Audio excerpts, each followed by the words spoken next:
Halo, Shalom.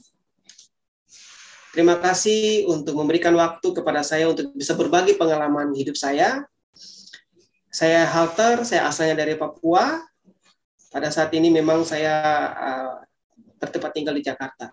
Di sini saya akan membagikan sedikit pengalaman hidup saya, bagaimana Tuhan menyertai perjalanan saya sampai saat ini. Jadi saya ingin feedback ke belakang sedikit.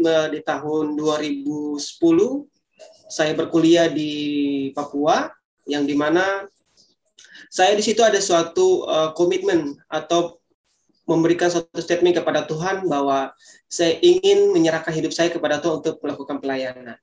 Nah, di sini pada saya melakukan di tahun akhir 2010 itu saya ada bekerja praktek dan saya bilang, Tuhan, bila mana saya mendapatkan suatu pekerjaan karena memang keluarga ekonomi saya tidak cukup mampu untuk membiayai kuliah saya untuk lebih daripada saya inginkan.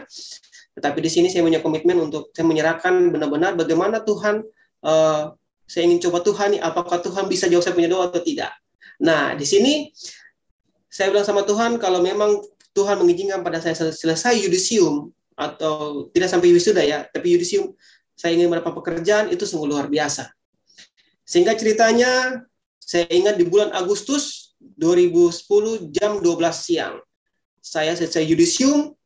Di situ sekitar jam 1 selesai, saya di calling sama ada salah satu pihak rumah sakit yang telepon sama saya di kerja lapangan itu di Timika.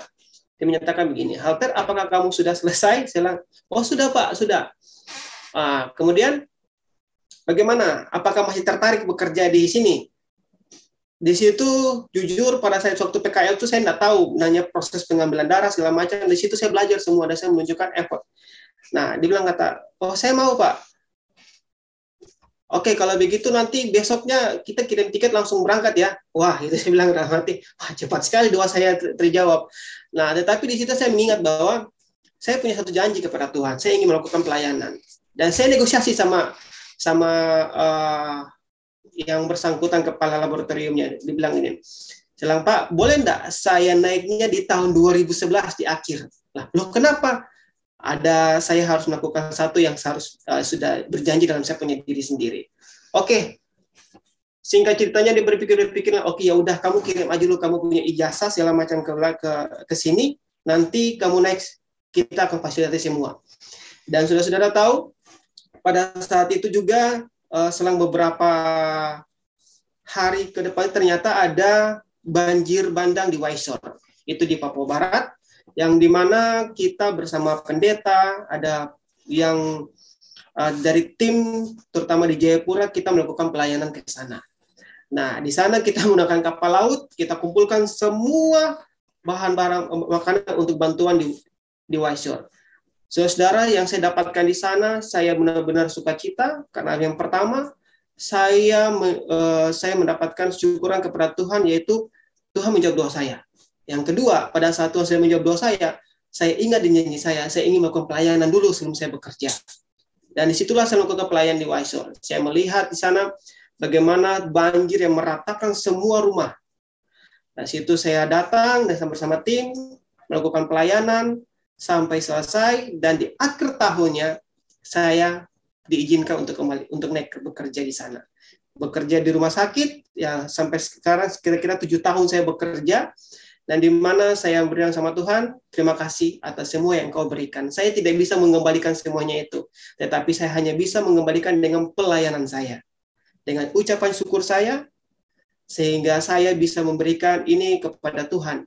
Karena selagi saya masih muda, masih kuat, apa salahnya saya menyerahkan hidup saya kepada Tuhan. Ada satu ayat yang saya ingin bagikan kepada kita semua adalah Yeremia 17 ayat 7, yang berbunyi seperti kayak gini. Diberkatilah orang mengenalkan Tuhan dan menaruh harapannya kepada Tuhan. Kita sering manusia menganggap diri kita kuat dalam segi apapun itu. Entah itu dari segi fisik kita, pikiran kita, atau apa segala macam, semua. Tetapi kita lupa bahwa semua yang diberikan itu adalah daripada Tuhan. Jadi segala sesuatu yang kita serahkan kepada Tuhan, harus kita bersandar kepada Tuhan, supaya Tuhan akan membantu. Ingat, satu hal yang kita ingat, bersyukur. Segala sesuatu Tuhan mengajarkan kita untuk bersyukur dan bersabar untuk fokus kita ke depan. Kiranya ini menjadi motivasi kita semua sebagai orang-orang muda, jangan putus semangat, berdoa, bersandar kepada Tuhan, dan bekerja, mencari terus. Jangan patah semangat. Oke, itu saja dari saya. Kiranya ini bisa menjadikan motivasi bagi kehidupan kita semua. Tuhan memberkati kita semua.